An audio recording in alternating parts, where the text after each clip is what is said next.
Frères et sœurs, vous êtes-vous déjà demandé si votre confession est vraiment efficace? Si vous faites tout ce que vous pouvez pour sauver votre âme? Les saints et les mystiques ont souvent parlé du sacrement de la confession comme de la clé du salut éternel, mais ils ont également averti que beaucoup s'approchent de ce sacrement de manière incorrecte, mettant leur âme en danger. Ce n'est pas un sujet léger. Il s'agit de la vie éternelle, du paradis, du purgatoire, et, Dieu nous en préserve, de l'enfer. Dans cette vidéo, nous explorerons ce que les saints et les mystiques ont dit à propos de la confession, leurs conseils pratiques, leurs paroles inspirantes, et surtout les erreurs à ne jamais commettre. Préparez-vous à découvrir comment transformer votre confession en une rencontre profonde et authentique avec la miséricorde de Dieu. Et à la fin, vous serez plus motivé que jamais à vivre ce sacrement avec un cœur renouvelé. Les saints n'ont jamais cessé de souligner l'importance de la confession.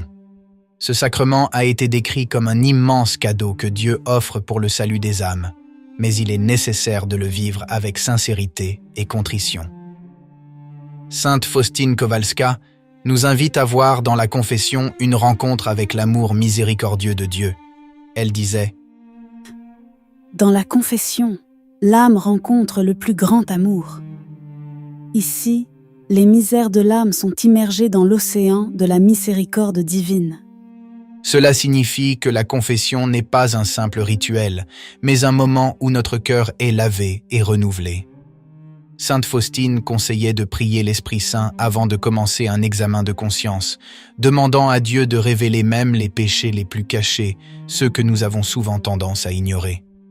Saint Pio de Pietrelcina, mieux connu sous le nom de Padre Pio, avertissait: celui qui ne se repent pas sincèrement de ses péchés et qui n'est pas disposé à changer de vie ne recevra jamais le pardon.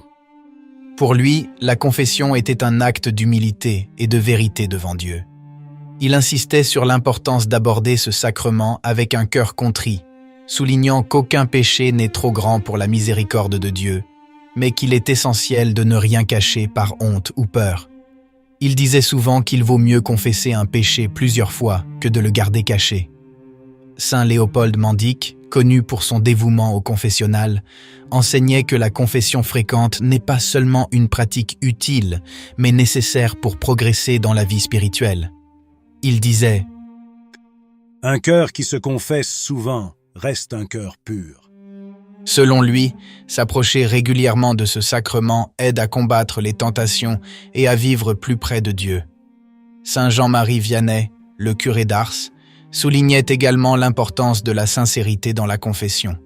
Il disait: ce n'est pas le prêtre qui pardonne les péchés, mais Dieu lui-même. N'ayez pas peur d'être sincère, c'est Dieu qui vous attend les bras ouverts. Ces paroles nous rappellent que le confesseur est un instrument entre les mains de Dieu et que chaque confession est une opportunité d'embrasser l'amour divin. De nombreux saints et mystiques ont également mis en garde contre les dangers d'une confession superficielle ou mal faite. Ces erreurs ne réduisent pas seulement l'efficacité du sacrement, mais peuvent aussi nous éloigner de Dieu.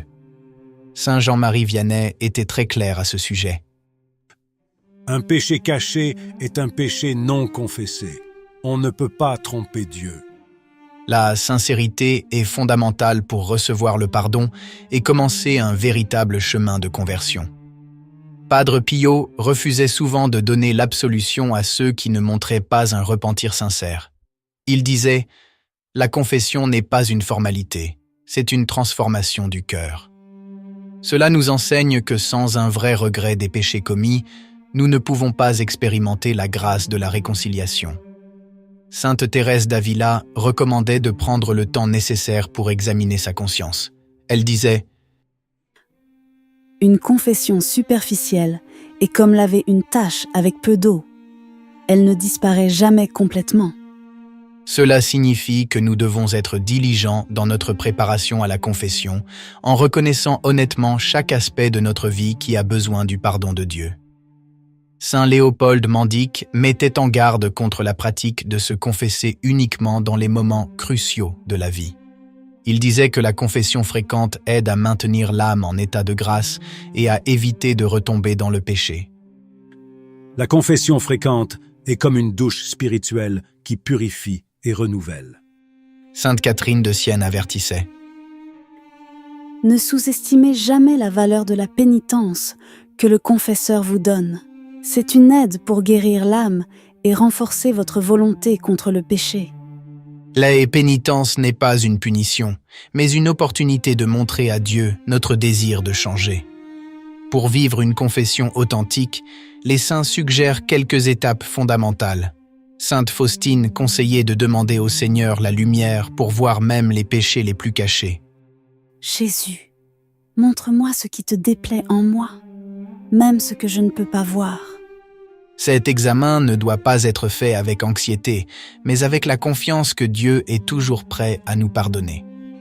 Saint Pio de Pietrelcina était connu pour sa capacité à lire les âmes, mais il insistait pour que chaque pénitent soit aussi clair que possible en énumérant ses péchés. Ce n'était pas pour embarrasser, mais pour s'assurer que chaque péché soit confié à la miséricorde de Dieu.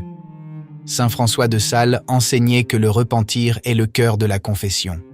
Il disait « Un cœur contrit et repentant vaut plus que 1000 pénitences ». Cela signifie que nous devons sincèrement désirer ne plus commettre ces péchés et faire de notre mieux pour vivre selon l'Évangile.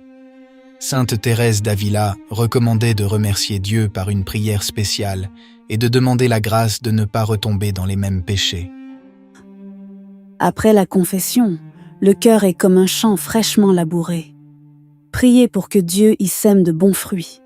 Les saints s'accordent à dire que la confession est un sacrement indispensable au salut de l'âme.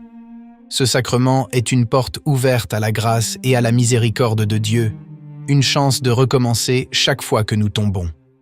Saint Jean Bosco décrivait la confession comme un lavage de l'âme. La confession est un lavage de l'âme. Sans elle, l'âme se couvre de poussière et de taches qui l'éloignent de Dieu. Sainte Gemma Galgani racontait qu'après chaque confession, elle se sentait comme un ange et éprouvait une paix surnaturelle.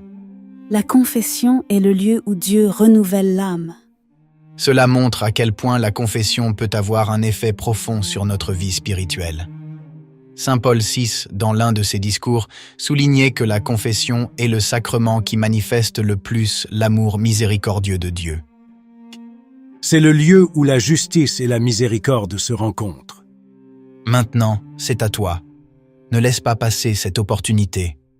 Quitte cette réflexion avec le désir de t'approcher du confessionnal avec un cœur sincère et contrit. Si tu as trouvé cette vidéo utile, partage-la avec quelqu'un qui pourrait en bénéficier. Et n'oublie pas de t'abonner à la chaîne pour d'autres contenus qui t'aideront à grandir dans la foi et à vivre dans la grâce. Rappelle-toi, ta confession n'est pas seulement un devoir, c'est un cadeau. Accepte-le dès aujourd'hui. Que Dieu nous bénisse tous.